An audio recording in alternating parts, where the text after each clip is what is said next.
Assalamualaikum warahmatullahi wabarakatuh. Wilujeng wayahki wargi-wargi, jumpa kembali di program Kopi Hangat dari Koran Gala Televisi dan Apa Kabar News.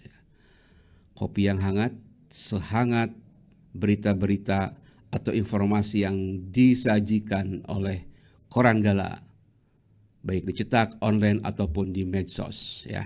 Keburu dingin, sebelum kita jauh berbicara, kita seruput dulu kopinya, oke?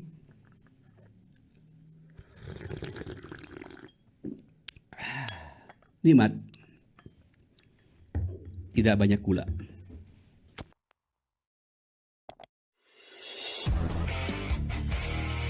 Pada beberapa hari belakangan ini di wilayah Bandung suhu udaranya cukup dingin. Bahkan menurut informasi pada pagi ini seperti juga pagi yang kemarin, pada hari kemarin itu suhunya kira-kira di angka 18 derajat Celcius. Ya, lumayan dingin ya. Tapi sebelum kita jauh berbicara, saya akan mengemukakan atau menyampaikan satu pantun. Mudah-mudahan berkenan ini. Makan bala-bala di kota Tasik, terus ke Merapi dan ke Pulau Penyengat. Membaca koran Gala makin asyik jika disertai menyeruput kopi hangat. Cakep. Oke, Bandung dingin. Ya, tetapi Bandung yang dingin ini juga ada suasana lain, yaitu perang dingin.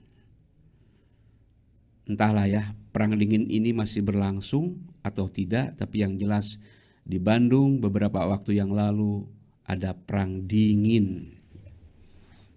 Ya, posisi lokasi perang dinginnya tidak jauh-jauh ya, di seputar Gedung Sate. Ya, ini persoalan kekuasaan, persoalan jabatan.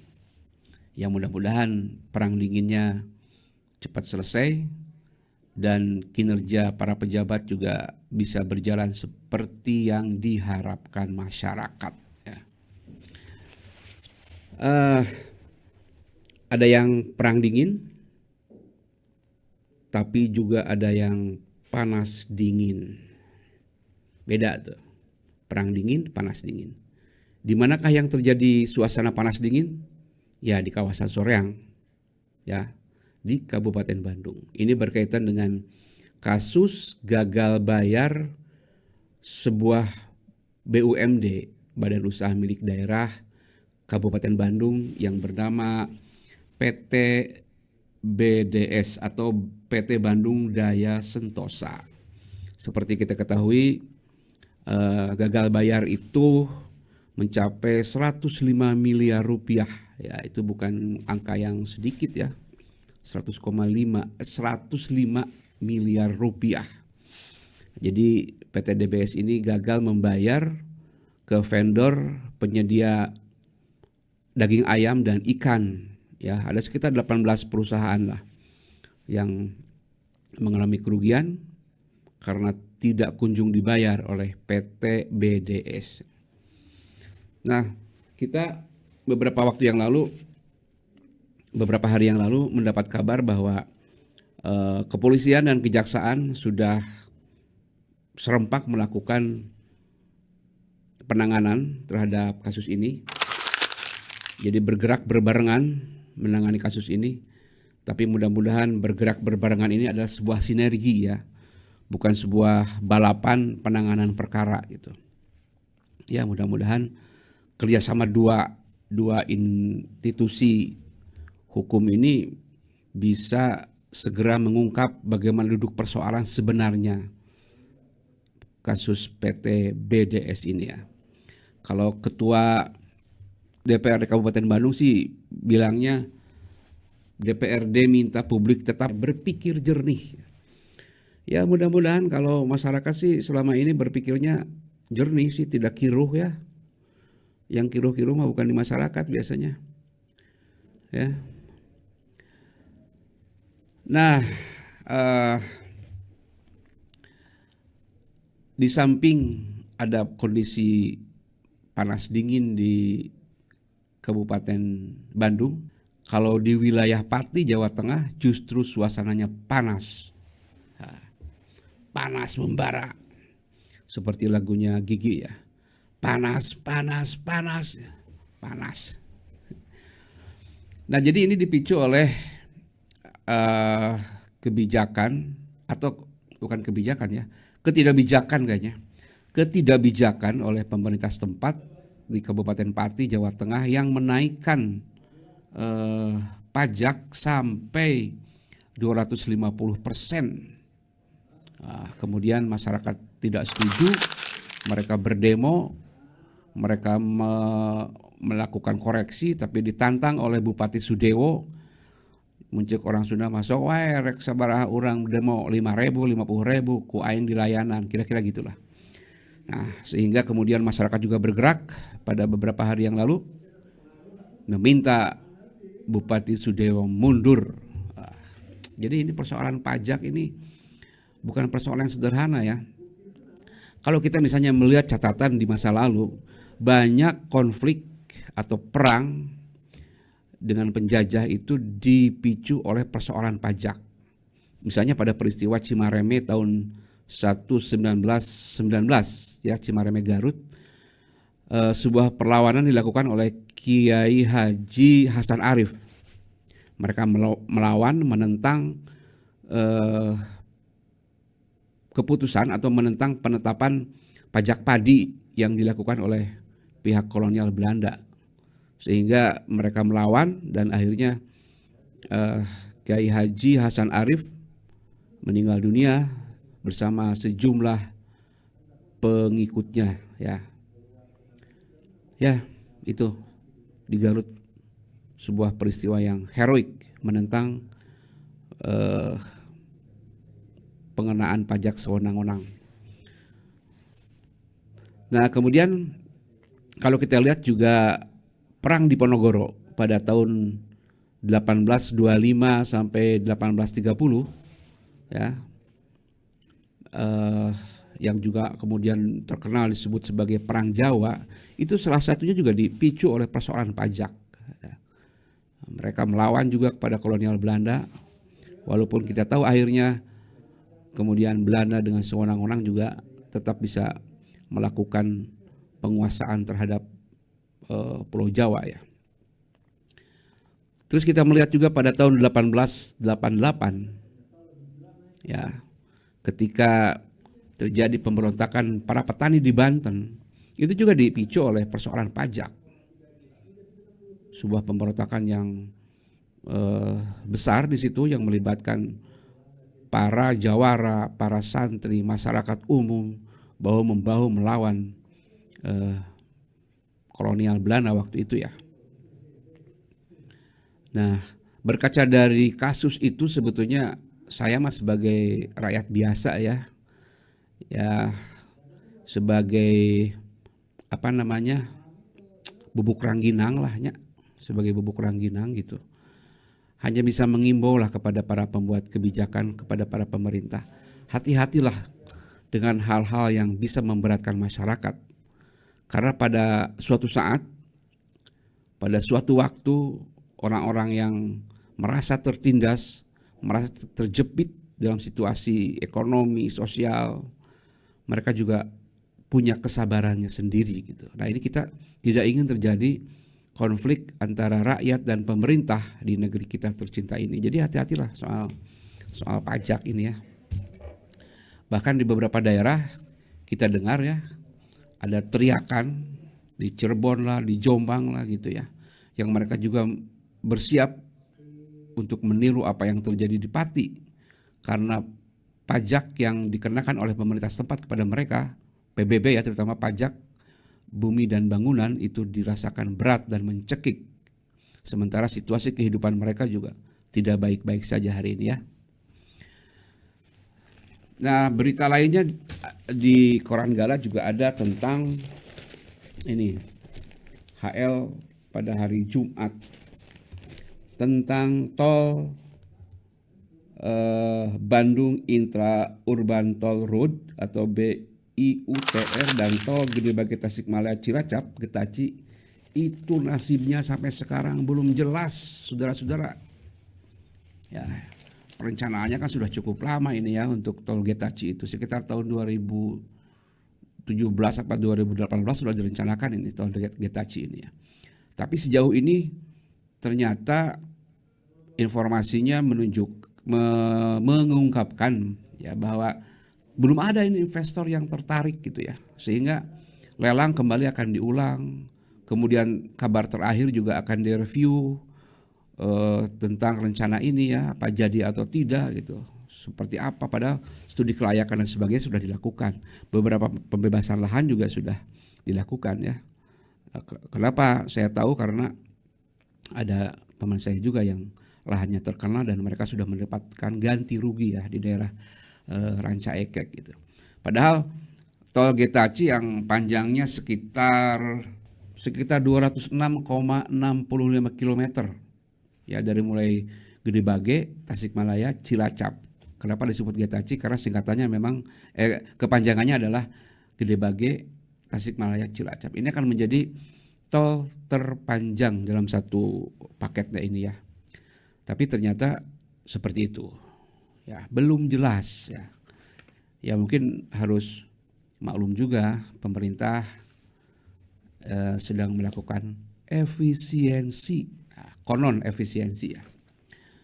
Ya berbaik sangka aja lah, efisiensi. Nah sementara untuk tol dalam kota Bandung itu yang BIUTR, Wali Kota Farhan juga mengaku sejauh ini belum ada perintah pembebasan lahan. Nah jadi kan kumaha tah ya. Kalau belum ada perintah pembebasan lahan, naga-naganya sih tepuguh oge ya. Padahal untuk tol Getaci misalnya orang berharap dengan hadirnya tol baru itu bisa mengangkat perekonomian wilayah-wilayah yang terlintasi ya. Ada Tasik, ada Ciamis, ada Garut, ada Cilacap juga. Beberapa potensi daerah yang sebelumnya mungkin tidak terangkat karena kesusahan akses, kurang memadainya akses, dengan adanya tol ini diharapkan bisa tersentuh gitu ya, terkemot gitu ya. Selain itu juga kita melihat selama ini terjadi penumpukan kendaraan kalau terjadi atau pada masa mudik dan masa arus balik Lebaran. Ya.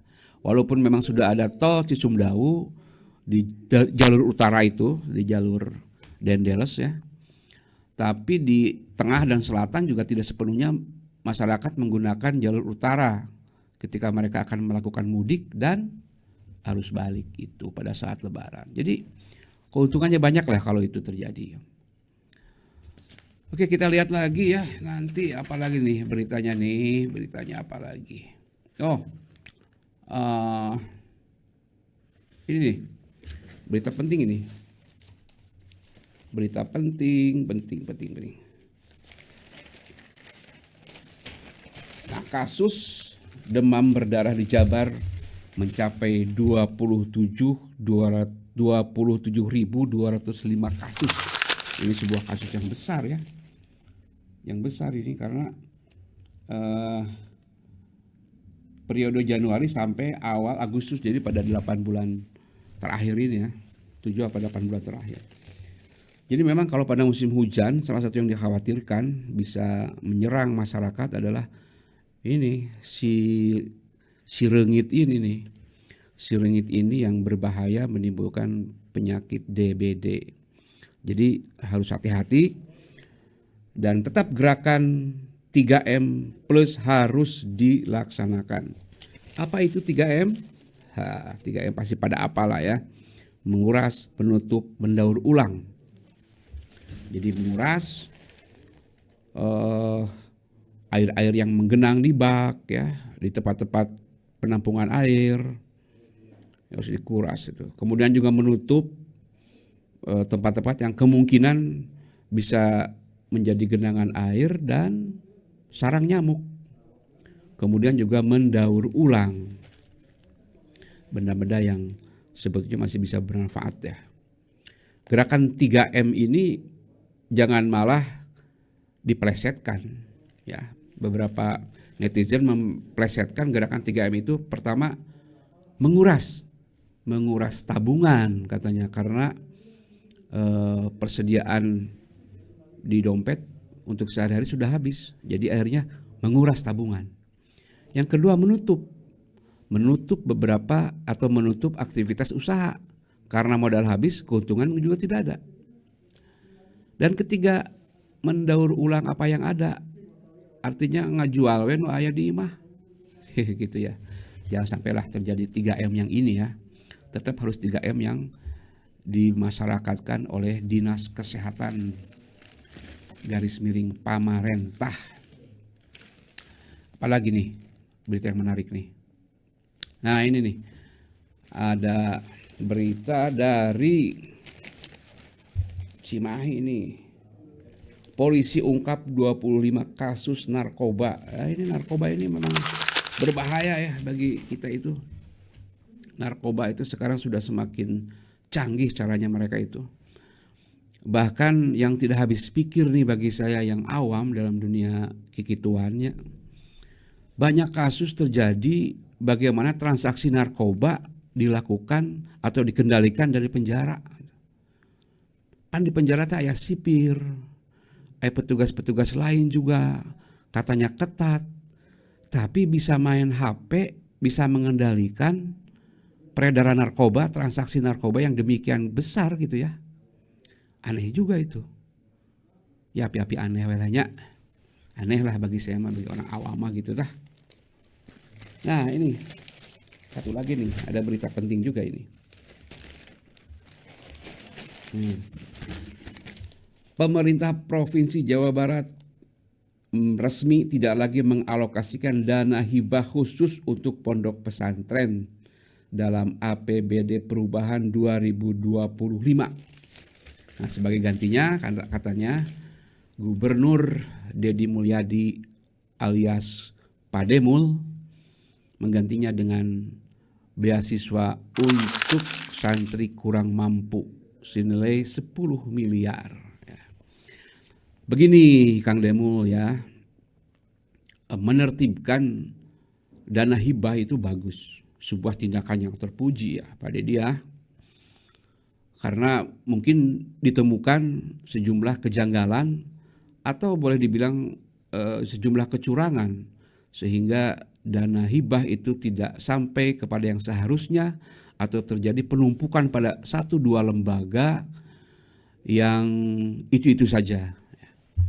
Tapi begini, pada tahun 2017 sebetulnya kebetulan kami ini pernah melakukan membuat laporan investigasi ya di daerah Kabupaten Tasikmalaya tentang dana hibah ini. Memang kami menemukan ada beberapa lembaga pendidikan, termasuk pesantren juga, yang angka penerimaan dana hibah itu luar biasa, jauh daripada yang lain gitu ya, jauh daripada yang lain. Sehingga ini juga menimbulkan pertanyaan, ini kenapa sih sampai bisa begini gitu ya?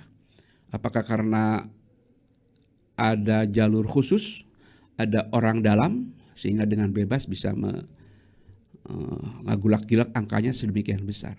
Tapi ketahuilah bahwa di sisi lain ya, banyak lembaga pendidikan yang kecil yang benar-benar membutuhkan bantuan untuk pembangunan fisik tempat mereka mengabdi gitu ya. Mereka tidak besar sih, paling mereka butuh ada yang 25 juta, ada yang 50, ada yang 100 juta gitu ya. Tidak besar gitu. Dan mereka juga tidak tiap tahun mendapatkan itu, hanya beberapa saja yang tiap tahun mendapatkan hibah dana yang cukup besar. Jadi kalau dipukul rata seperti itu juga menurut saya tidak adil. Ya, tidak adil ya. Kami tahu persis lah itu. Sebelum Pak Demo melakukan penertiban ini, kami sudah melakukan investigasi jauh sebelum tahun ini. Ya sekitar 2017, 2018 ya kita melakukan investigasi. Dan ternyata memang ada kejanggalan, ada tipu muslihat, ada kecurangan, dan beberapa orang kemudian divonis bersalah dan masuk bui gitu ya. Tapi sekali lagi kondisi itu juga tidak menjadikan kita harus pukul rata terhadap semua pesantren yang betul-betul membutuhkan ya. Ya misalnya baguslah untuk beasiswa santri yang tidak mampu gitu ya. Tapi tidak semua pesantren-pesantren kecil itu juga membutuhkan beasiswa untuk para santrinya gitu ya. Tapi yang justru mereka butuhkan adalah pengadaan alat-alat belajarnya, kemudian pembangunan fisik pesantrennya gitu ya. Apalagi yang di pelosok-pelosok itu, yang sering menjadi korban penipuan dari oknum-oknum yang mengatasnamakan orang penting dari Pemprov atau orang penting yang memiliki akses ke sumber-sumber pendanaan di APBD. Nah ini yang harus ditertibkan tuh yang itu ya. Nah bukan kami tidak setuju ya, setuju penertiban itu, tapi dipilah-pilah lah, jangan pukul rata. Ini kasihan lah yang lembaga kecil itu ya. Oke, kemudian ini yang terakhir ini kita perlu juga ini diangkat ini ya. Mana ini? Wah ini nih penting ini. Kelanjutan dari berita kemarin tentang kasus jual beli kuota haji. Jadi kemarin KPK menggeledah kantor travel haji. Ada banyak sekali nih yang terlibat ya. Yang terlibat dalam kasus yang juga menyeret nama Menteri Agama waktu itu ya, yaitu Yakut Khalil Qomas.